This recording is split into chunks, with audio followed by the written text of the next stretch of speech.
survenue durant un regroupement, la tragédie Bilal Ben Hamouda trahit une faille à la FAF. L'international de 24 ans natif de Hadj voulait se rendre chez lui durant un quartier libre accordé par son staff. Une mort choquante l'a consumé sur la route, lui et son ami de quartier. Pourquoi un footballeur international en regroupement avec l'équipe nationale se retrouve sur la voie rapide, Alger-Tipaza à minuit, pour rencontrer son funeste destin?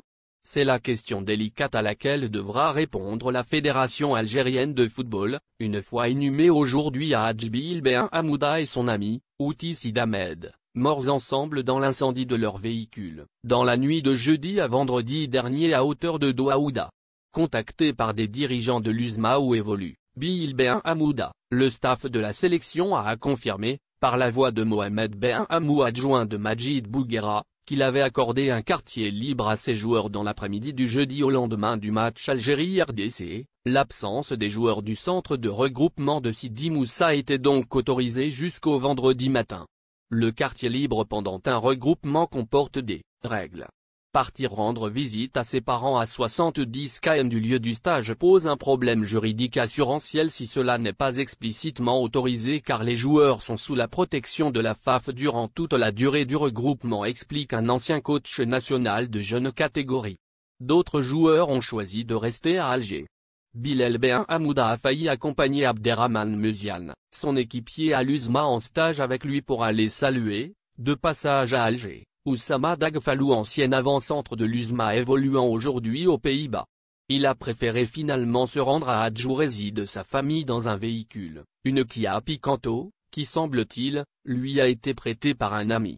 Le flou réglementaire et donc juridique qui entoure trop souvent les quartiers libres durant les regroupements des joueurs en club ou en sélection a provoqué plus d'une fois des incidents, heureusement moins dramatiques que celui de la nuit de jeudi dernier, les jeunes joueurs tentant parfois de régler en urgence des affaires personnelles loin du site du stage en un délai très court. Une figure du football national, Tahar Cherif Oudzani, bouleversé par la nouvelle du décès de Bilal Ben Hamouda, a spontanément juré ne plus jamais autoriser ses joueurs à quitter un stage pendant son déroulement.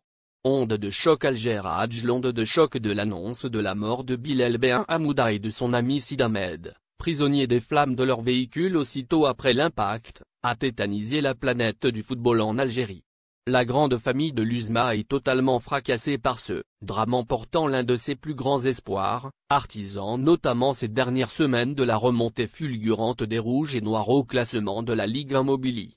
L'attaquant de 24 ans était à sa dernière année de contrat et se préparait à rejoindre un championnat professionnel à l'étranger.